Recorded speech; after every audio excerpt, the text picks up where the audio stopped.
মোবাইলে আমরা কাজ করছি। এর মাঝে ফোন চলে আসলো। একটা কল চলে আসলো। যখনই কল চলে আসে, তখনই মোবাইলের নেটওয়ার্ক অফ হয়ে যায় এবং কলটা শেষ হওয়ার পরে আমাদের ওই কাজে অনেক সময় বিঘ্ন ঘটে যেতে পারে।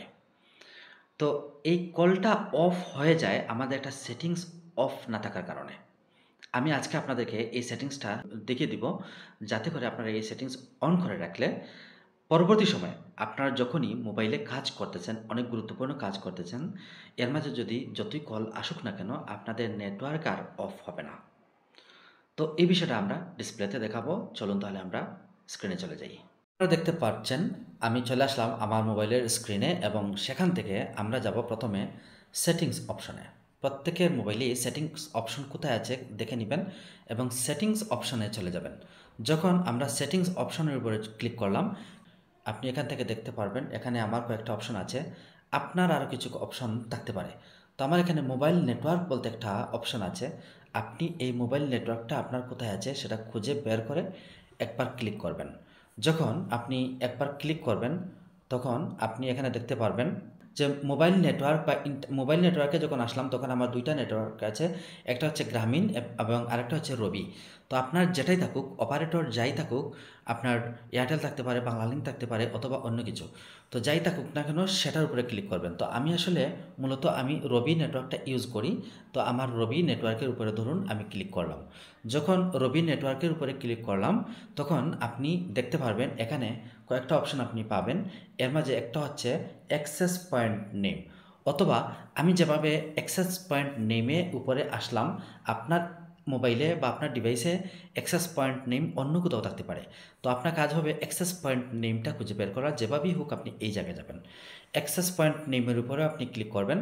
যখন অ্যাক্সেস পয়েন্ট নেমের উপরে ক্লিক করলাম, ক্লিক করার পরে আপনি এখানে দেখতে পারবেন যে আমার এখানে প্রথমটা হচ্ছে রবি ইন্টারনেট, আর পরেরটা হচ্ছে রবি এমএমএস। তো আমার রবি এমএমএসের আমার প্রয়োজন নেই। আমার কাজ হবে রবি ইন্টারনেটের, এই জায়গাটার আমার কাজ। তো এই জায়গায় যখন আমি কী করব, দেখুন এখানে আমার এখানে আই বলতে একটা বাটন আছে। আমি আই বাটনের উপরে ক্লিক করে দিব। যখন ক্লিক করব তখন আপনি দেখতে পারবেন এখানে অনেকগুলো অপশন আছে। তো এর মাঝে নিচের দিকে আমরা যাব। নিচের দিকে যখন যাব, যাওয়ার পরে আপনি দেখতে পারবেন বেয়ারার বলতে একটা অপশন আছে। প্রত্যেকের ডিভাইসে এরকম থাকবে। তো আপনারও এই যে বেয়ারার এই অপশনটা খুঁজে বের করতে হবে। আপনি যখন বেয়ারার এই অপশনটা খুঁজে বের করে এখানে উপরে ক্লিক করে দিবেন। ক্লিক করার পরে আপনি এখানে দেখবেন প্রথমে আমার আছে নট স্পেসিফাইড, এটার উপরে আমার টিকমার্ক দেওয়া আছে। ওকে, তো আমি প্রথমে এইটা উঠিয়ে দিব। নট স্পেসিফাইড এই অপশনটায় যে চেকবক্সে টিকমার্ক ছিল, এইটা আমি উঠিয়ে দিলাম। ওকে, উঠিয়ে দেওয়ার পরে আমার কাজ হবে যে এলটি আছে না, এই যে এলটি ই এর পাশে যে চেকবক্স আছে, এটার উপরে আমরা টিকমার্ক দিয়ে দিব। যখন এটার উপরে টিকমার্ক দিলাম, দেওয়ার পরে একটু আমি নিচের দিকে কিছু নেই, ওকে, আমি এবার ব্যাকে আসব।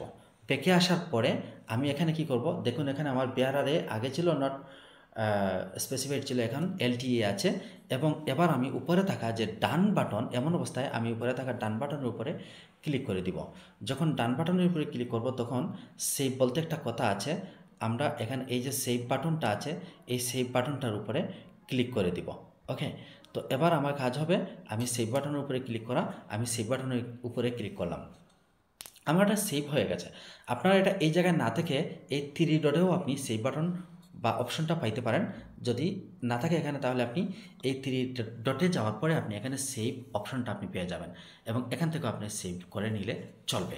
তো এভাবে এই কাজটা করলে আপনার পরবর্তীতে আপনার মোবাইলে নেটওয়ার্ক চলছে এমন অবস্থায় যদি ওই সিমে বা যে কোনো সিমে যদি কল আসে, তাহলে আপনার নেট আর অফ হবে না। আপনি নির্দ্বিধায় কল শেষে হলেও আপনার নেটওয়ার্ক অন থাকবে এবং আপনার চলমান কাজটা বহাল তবিয়ত থাকবে। আশা করছি আপনাদের ভিডিওটা উপকারে আসতে পারে। ধন্যবাদ সবাইকে।